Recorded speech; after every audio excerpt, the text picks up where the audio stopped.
Okay,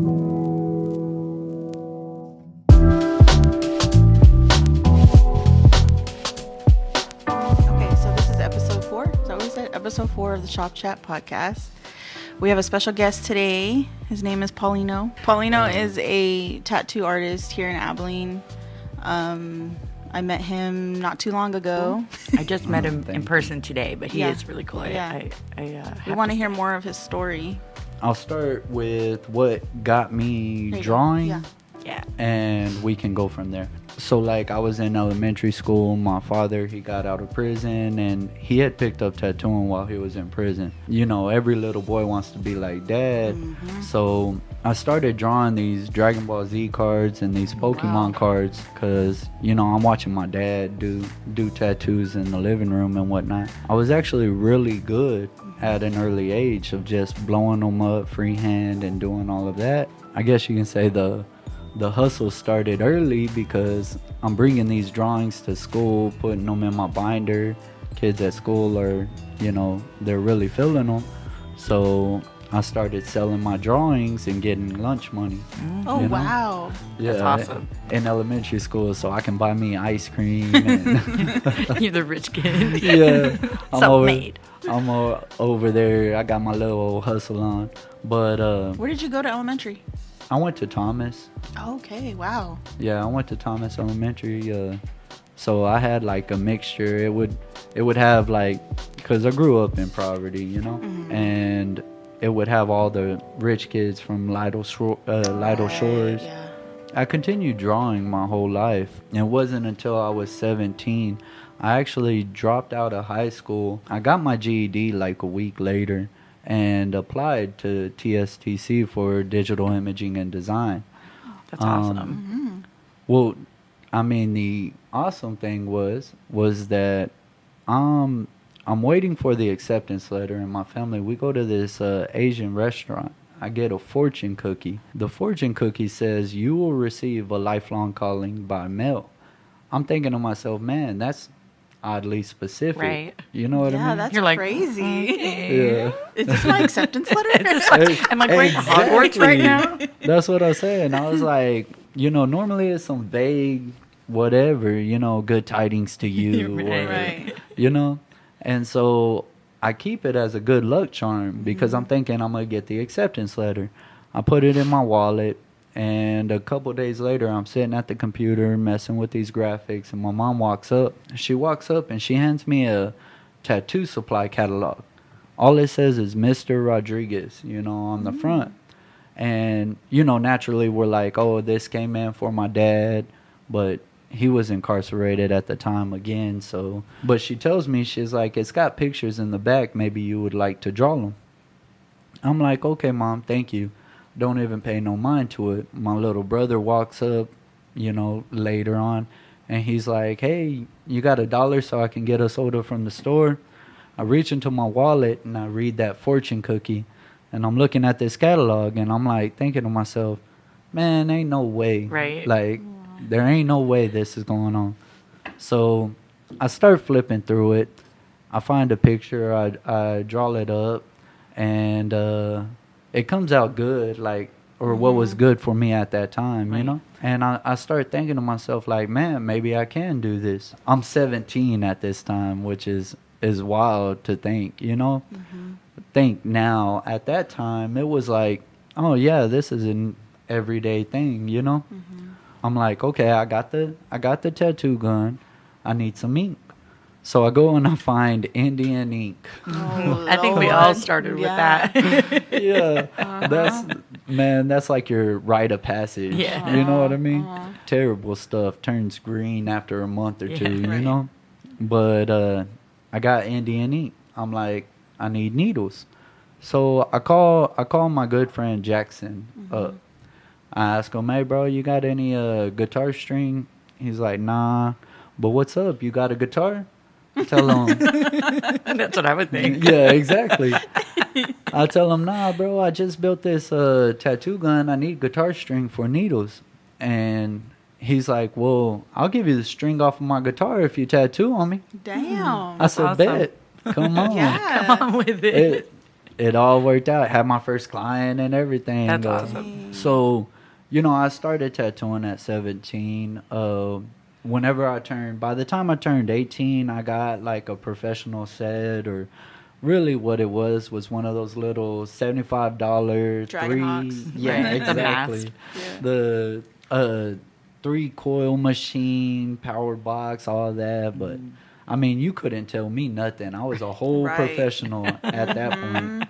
I was doing it as a hobby at that time, And as I'm doing it out of the house, not really seeing, because I had always been, I guess you'd say, humble or aware enough to know that my tattoos weren't up to par with what was in shops or Right. what's out Yet. there. And so, yet.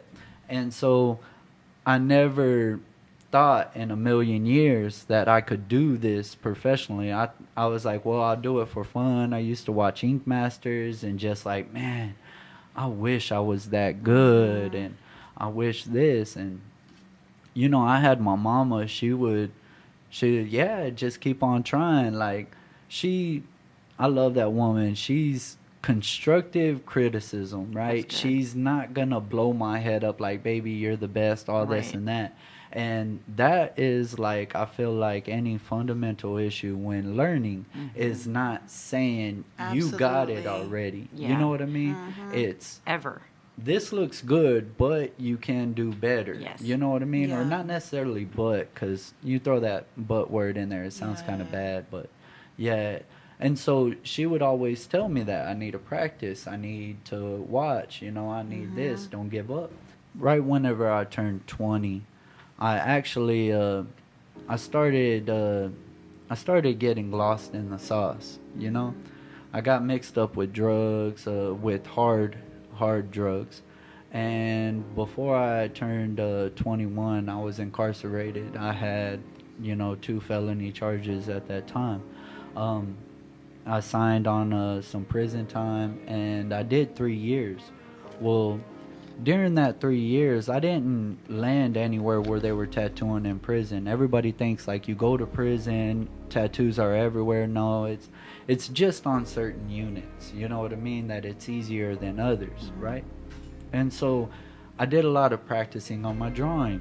I increased that skill.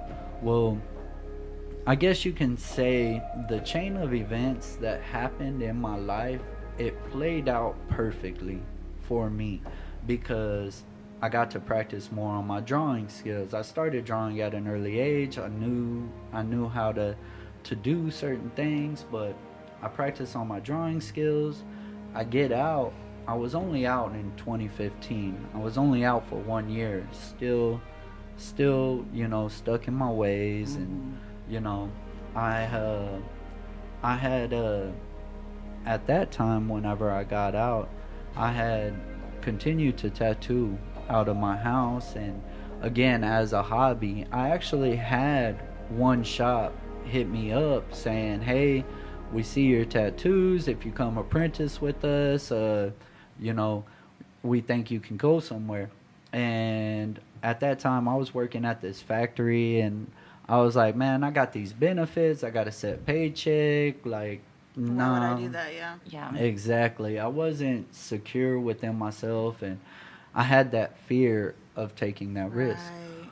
Which I know- think know how all that feels, apprentices yeah. kind of go through at that point, because they know it's going to be Exactly. giving a You're not lot getting and not paid, getting a lot. yeah. Yeah. Exactly. Yeah. So it's a huge step. It's a very huge step, which is why I give more respect for people who were like, they do the apprentice, they do it that way. I do tell people, be careful who you apprentice under, because in any industry you're gonna have one with malicious intent, or they just want to take advantage of a situation. You're gonna have other who deeply care about not only like their name, but they care about the legacy that they can Your build. success after the apprenticeship. Exactly. Agreed. They care about everything. Like, let's start a legacy. Let's build something. The more people that I have that I'm able to teach like-minded, iron sharpens iron, Yeah.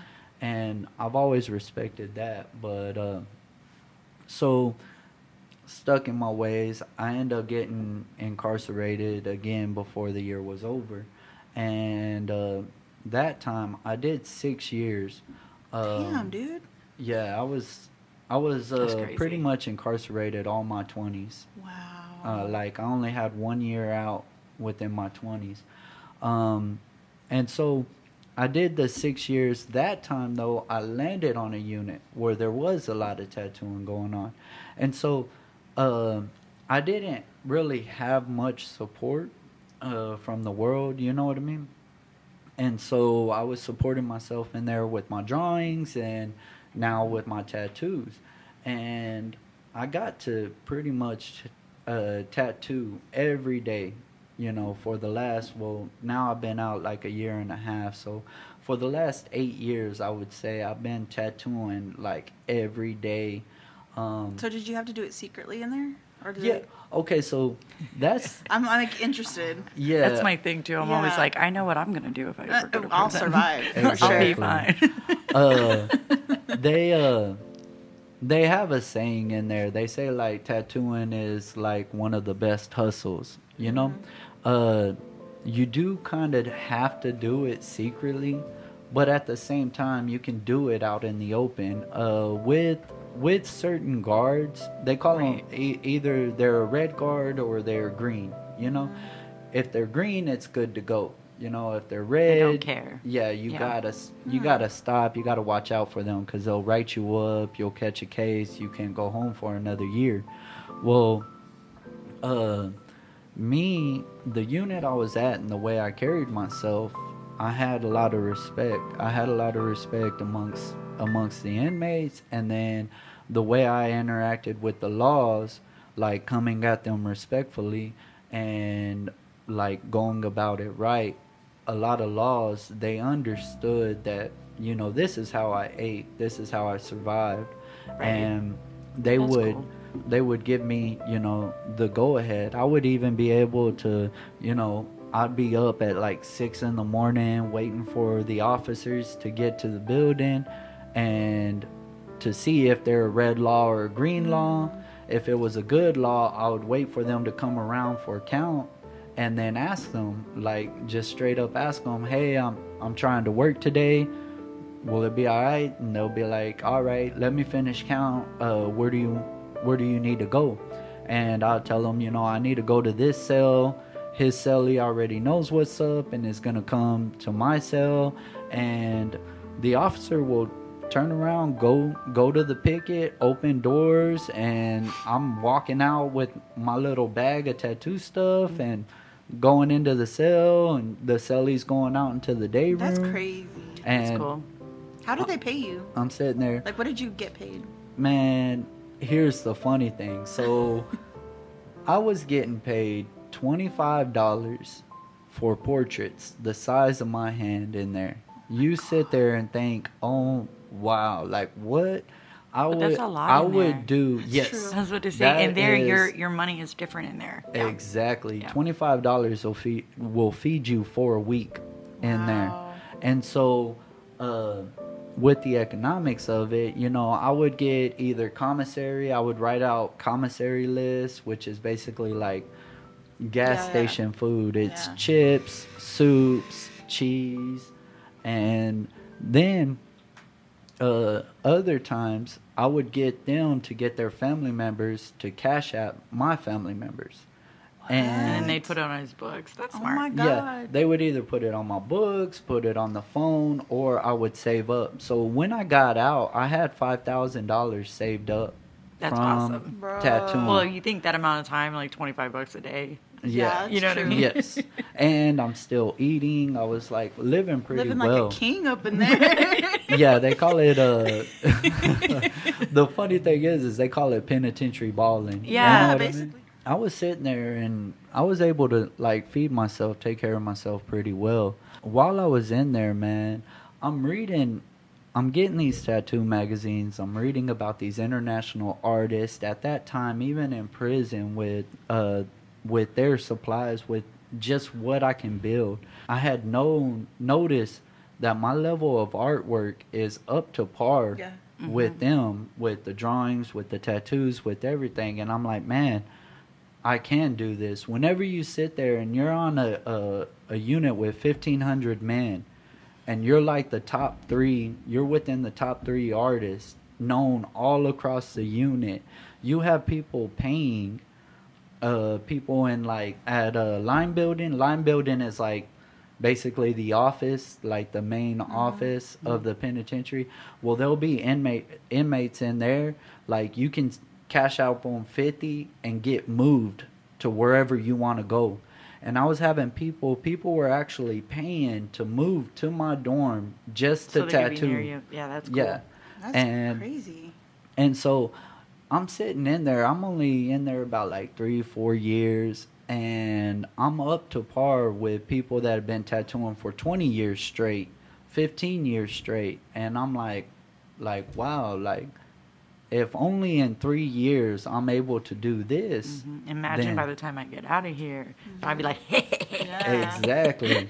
And so I saw the potential, and I started studying. I studied business books. I started utilizing my time, right? Now, the sad thing is that just because you're in prison, you're not away from the stuff that might put you there, you know? Right. And I to be 100% honest with you, I was still in my addiction. Damn. And That sucks. the crazy thing, have y'all read Think and Grow Rich? My husband loved it. I He was in haven't. prison for 8 years. I have not. Yes. Yeah, so. So you, man, read that. Okay. Like, I What's it read called? that. I have- Think and Grow Rich. Think and Grow Rich. I have the Yes. book out. Okay, for yeah, you. bring it. Yeah. Yeah. It's written by Napoleon Hill. This book changed my life, changed my way of thinking. I'm reading this book, like, I happened to just find it in the day room, picked it up, whatnot. I'm reading all these business books, and in my bag, I had a composition book, right? I'm writing these business plans, floor plans, a supply list. I was getting people to send me tattoo catalogs, supply catalogs, just so that I can jot this stuff down. I'm paying people to like Google shop needs and God, stuff. dude. He was studying. Yeah, like so smart. He was like, I'm not about to walk out this hoe empty-handed. That's what I'm doing. Exactly. I studied all this stuff, even wrote down the state health and safety codes for having a tattoo license. That's awesome. Studied That's more than a lot of people have done. Hell yeah. exactly. So I'm doing all this stuff, right? But I'm still lost. I'm still lost in the sauce, right? And I'm reading Think and Grow Rich, and it keeps on telling me about starting a business. What are you waiting for? If you want to do it, you need to do it. You know what holds you back. Just get rid of everything that's holding you back and do it. And I'm sitting there and I'm like, man, I need to quit. I need to drop these drugs. And it's telling me, this book is telling me, like, you are more powerful than anything else holding you back. The power comes within you. That's the whole purpose of that book, is think. Like, think about it. You know what I mean? Only Think. person holding you back is yourself. Exactly. And so it's hitting me so strong. I'm like, man, you know what? I had, at that time, sadly, I had like $200 worth of drugs in there. And out here in the world, it's not a lot, but in there, it's a lot, right? And so I'm like, man, I'm gonna get rid of this. I'm gonna sell this, and then I'm done with this. And then I bet that was really I bet hard. that was no, rough. Yeah. no, that Your listen. brain switched then? No, check this out. So I'm like, I'm gonna sell this. I'm done with it. I flip a page. It continues. I'm not playing. What are you waiting for? Don't wait for the perfect timing. The timing is now. it's reinforcing all this. And I'm like, Right. man, you know what? I don't even need this. I don't need the money. I got money. I got food. I got everything. I don't need this. Right. You know? And so I picked it up.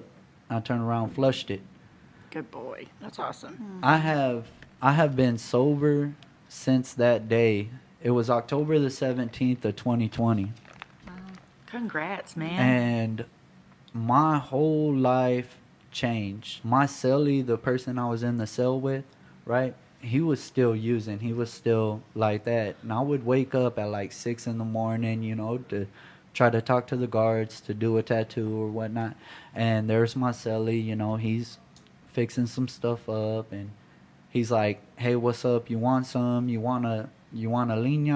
And I'm like, nah, bro. Like, I told you, I'm done with that. I'm done with it. And this was all even during the COVID lockdown. So I'd be locked in a cell with him for like weeks on end. That's a while hell of a he's test. still doing this. And I was firm in my sobriety. Like, I That's was great. able to kick it.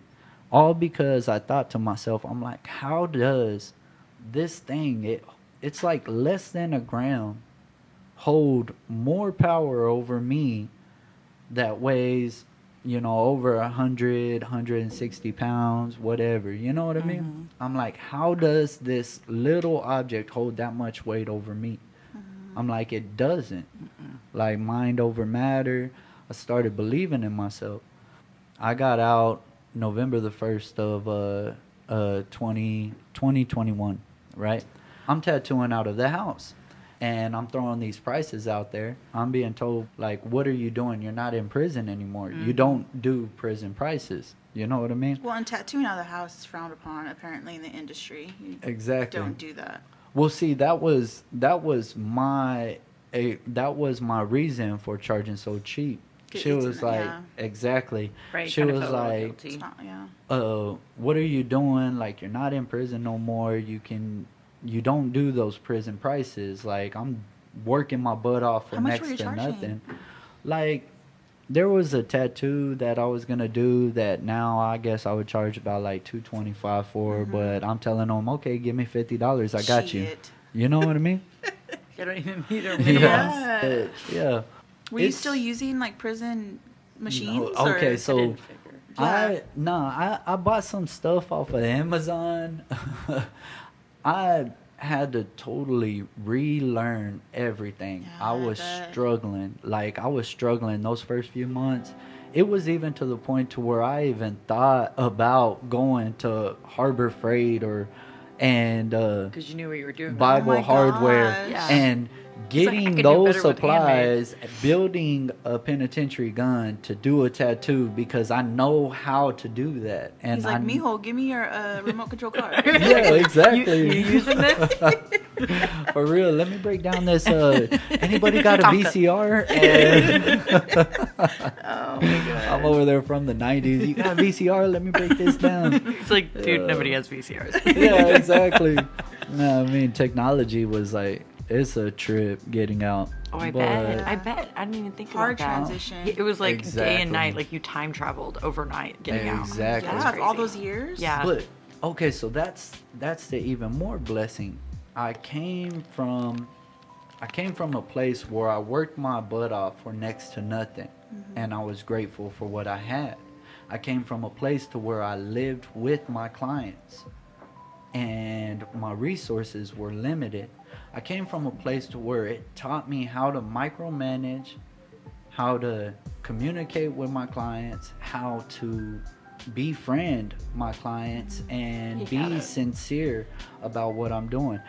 And it also it was a very humbling experience because I got out with a different outlook on, you know, the industry. Me and you have actually talked about this several times. Like, you go to some shops and the competition is just, it's like outrageous. It's like, why are you competing? Why not push each other up? We can all be great. We're all a team. Yeah. Exactly. When I was in there was so much competition because, you know, we're a small area, and I would sit there, and even though like people on the level of artwork, you know, money and resources are limited, so they were like always saying, oh, you know, Paulino charges free world prices, you know, and it ain't nowhere near a free world price, but you know, it's expensive to them.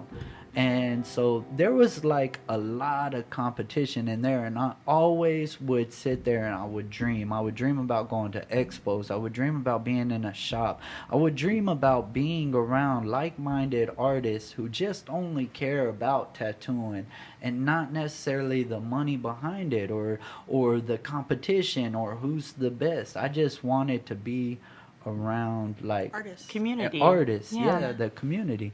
And which is why I was so thankful and I feel so grateful and honored for you to invite me to this, for y'all to accept me in, because like, even though I have Lino Ink, my own shop, and I recently got my co-artist in there, Haley, and I'm blessed to have her in because now I have somebody to talk shop with. Me and her, she's in there almost every day, and we're able to chop it up, talk shop. You know what I mean? I feel like it's hard too because you don't know who's on the same page artist-wise. Like, I want to reach out to other artists, but I'm just like, are they gonna make fun of me after after I leave? Or are they gonna be like, oh, this bitch right here? Right. You know what I mean? Like, it's so approaching you.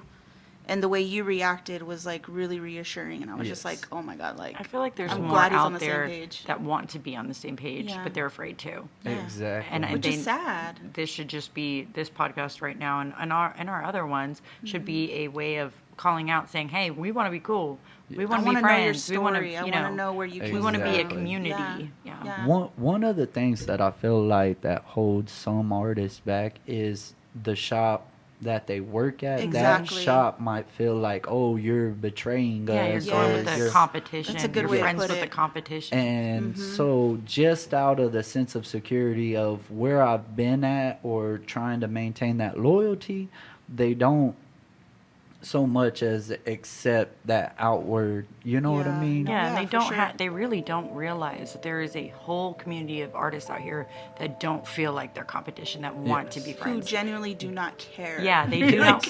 I am not interested in taking your money. No. I'm not interested in taking your clients. There's I have enough my skin own. Yes. for There is. everybody. Exactly. Yeah. There's enough clients out there, like, and even at that, like, me and Haley, right? She works. She's such a great person. Her main client base is the younger crowd, and then you see mine. My main client base is like older, 30, middle age. Her specialization in fine line and soft shading. Mine is in realism and cover up. We're like the yin and yang. That's awesome. She's really cool. Yeah. A perfect. I haven't met fit. her. I want to meet her. I've not met her in person, but we've met a little bit online, and she seems She's like gonna be. a I think really she's cool gonna chick. be on the podcast too. Yes. Yeah. Yeah. We're gonna have her on. Yeah, I told her, I was like, hey, and they're like, Paulino's coming first. And I Yeah. was like, Yeah. yes. Yes. She's the owner. Yeah, no, my experiences with that, when I got out, like how we were talking about the base rate, right? Like I still feel like even though I'm getting up there because of my origins, I guess you would say, or I'm so used to doing all this work for so less that it makes me timid to charge more or to do Well, and you're it keeps scared me it's that- gonna turn people away. People are not gonna want. But what you don't understand is your talent is kind of up there where you maybe, and I get being cautious because we all are scared. Yes. I remember when you were scared to I was up up. scared. Yeah. And you know what I mean, but you just maybe like inch it a little bit and just take baby steps because your art is worth it. It's totally worth it. Yeah, and Thank people You gotta will stay pay up it. with inflation. Yeah. Yes. Man. We got you're- bills to pay. Exactly. You're telling me, man. We went to all the way from Mija's game to the fair, and then me and my wife, we have our yesterday was our 1 year anniversary from when I proposed to her, and congrats. so we had like a little spa day. It was the first time I ever got my pedicure or whatnot. He's like, don't let it tickle. Yeah, for real. I'm over there laughing, Trying to be and, all like, tough. clenching and Sitting like a trying to- gangster in the chair while it's vibrating, Yeah. Nah. sipping a martini. Yeah. I'm tough. Yeah, that's what my wife was saying. She was like, I bet you a lot of people will trip out because you'll see me and you'll never expect me to go do something like that. Right. And I think whatnot, that'd be but- cool. I'd be like, hey, that's awesome. Yeah. Yeah. Snack day. Snacks. We got our first ever sponsor, Key City Snacks. Yay. We gotta say that. First sponsor. All right. Key City Snacks is a local business located in Abilene, Texas. It is proudly owned by Cody Clifton. He sells exotic snacks and drinks imported from other countries, as well as a variety of vapes and other novelty items. And he is our first sponsor here at the Shop Chat podcast. Yay! Shout out to Today we're going to be trying a bunch of really cool imported snacks and a really cool looking drink. He has some awesome deals actually. On I'm all like chewing in the microphone. Saturdays, Good. every Saturday he has 10% off all snacks and drinks, that's a really good deal. And then he just started this back to school sale, the after school happy hour. It's 15% off all snacks and sodas Oh, that's nice. from 3 p.m. to 6 p.m. Tuesday through Friday.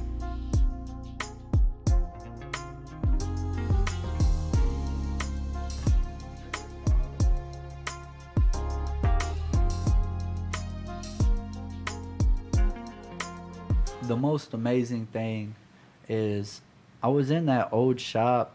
It was the same location, everything. A year on the day is all it took me. I started there November the 9th of 2021. November the 9th of 2022, that shop became mine.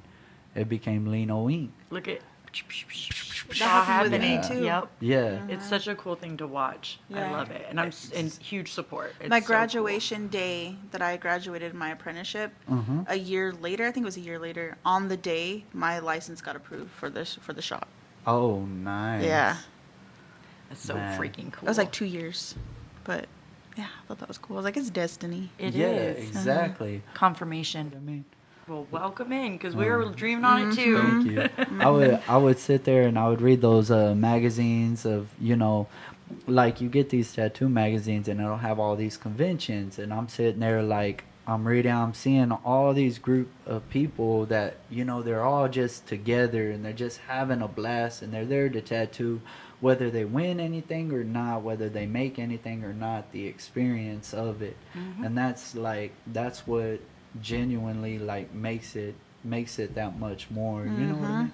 Agreed. Which is why when like you messaged me about the traveling artist, I was like, oh yeah, like I'm sitting there, I'm not even gonna lie, you can ask my wife, like I was sitting there like, baby, I'm like, baby B, hit me up. I'm like, baby B, hit me up. Baby B. Yeah, the baby B, hit me up. And then she's like, oh yeah. She was like, man, that's really good. And then I come here and I talk to you and I tell you about how that the Mike Diaz on Ink Master. I'm like, yeah. I was like, dude, you don't know who he is? He's like, I didn't either. Yeah. I didn't either until I saw your video on Facebook Oh, about the it. Facebook I think you were Live? live. Yeah, Maybe you were the- live. And the I was raffles. like, who is? I don't even know. yeah. Yeah. See, That's cool what I'm though. saying. I'm like, if I didn't talk with you, I would have had no idea who this guy Yeah. was. When you were telling me about that though, and I go back, I'm telling my wife, like, I'm like, baby, did you know that who this guy is? He's like a big timer. Yeah, I'm like, and he's a great artist. yeah, he really is. So to be invited by him is awesome already. It's by itself. Yeah, because you caught his eye. And I never would have known. Like, I'm sitting there, like, I'm so paranoid. I come out and, with the scams and the frauds and all of that, like, Yeah. he messaged me and my immediate response was like, who are you? Right. Where did you come Yeah. from? What How do you did you want? find me? That's with anything. You I know? feel like it sucks too. Yeah. Like with the magazine thing, I was like, this is fake. Right. It has There to be ain't no way. And then it's Exactly. legit. I was like, what the hell? Man, when I met my wife, like I met my wife through Facebook dating, and she messaged me. Well, she didn't message me. She liked my profile, and I looked through her profile, and I'm like, "This is a fake Catfish. profile." I'm like, You a bot, huh? Yeah, exactly. That's super cute. I sat there. I thought for sure she was a fake. I was like, "Who is this gorgeous girl that's got her She's whole life beautiful. together? Yeah. Like, what does she wants with the likes of me? I'm covered in tattoos. You look at the background of my profile pictures, and it's like, kind of ghetto environment. Those kind of girls like the thug. Yeah, that was thug it. look, She though. thought I was handsome. Yeah. She liked the bad boy look Yeah. and all this and that. And Dun dun dun. Yeah. 10 years later, Exactly. I got one of my own. He was in prison for nearly 10 years. Oh yeah, Oh. TJ. Mm-hmm. They're happily married though. Bad boy, what you gonna do? Yeah. It took me only like 6 months. Within meeting her, within 6 months, I proposed to her. 6 months after that, we had a wedding. It's so wonderful. And you're about to have a baby. Yes. Yeah, I got a Yay. junior on the way. That's That's awesome. awesome.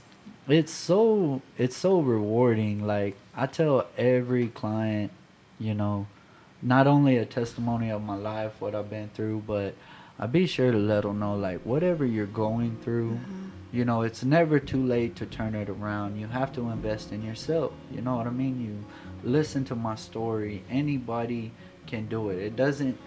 I'm not special apart from anybody. Right. You know what I mean? I'm just a regular guy that learned how to draw. You know what I mean? And that's all it is. All I did was just studied. I studied in the right field that could lead me the right way. Right. And that could be anybody. Just find your And passion. Exactly. Whatever you're passionate about, something that you can do all day, every day, that you think about all day, every day, that's your job. Yes. Yeah, Yeah. exactly. No matter what that is, make that your job. Because if you can do that, then it's not really a job. No. It's like it's your life. You breathe it. You think about tattooing all the time. You want to tattoo all the time. You want to do better. You want to be a part of a community, be friends with other people who do what you do, and Yes. You genuinely otherwise you're enjoy just a it. cash register at freaking Walmart, Yeah. hating your life. Exactly. And I'm not gonna be It's that like, guy. It ain't fulfilling. triggered. It ain't rewarding. Yeah. I'm doing something I love, and I'm being able to provide for my family, and so all the way around, it just makes it rewarding. I'm able to help the clients feel better about themselves. Like, there's no aspect of it that I don't like, except for, like, you get those random people. Yeah. Every artist come across a random people, and they don't realize they're doing it while they're doing it. You know what I Right. mean? And so you just gotta kind of love them for being themselves. That's what I guess, kind of you know? explained to because I've been tattooing for 20 years. I'm like, listen, if there wasn't people like this sometimes or situations like this sometimes, this would not be a job. This is what makes it a job sometimes. Yes. Because you're going to have to deal with job-like things, like Yes. difficult You customers. did tell me and- that in Yeah. your apprenticeship. Otherwise, this would just be a really fun hobby. So Yeah. that helps you kind of get through that. But if you look at it in the big picture, you have this awesome, amazing, beautiful job that you get to do where you express yourself and you get to represent yourself on people. And it's cool. It's And just you, a cool you job. get to choose your Yes. clients. Yeah. If there's somebody you don't want to work with, I don't want to work with you. Right. Yeah. We spend an hour to maybe 4 hours to sometimes full days, with our clients. But that one interaction leaves an impact on their life. They remember us for our life, Yeah. or for their life. They'll remember us. They see the piece who did that, such and such. You know what I mean? Your name lives on, and as long as you make the effort to set a good impression or a true impression of yourself, you'll have other people that they I don't know why, but they let it get to their heads to the point that they try to, like, they feel like these clients are below them. Yeah. I don't like that. And I like, that irks me.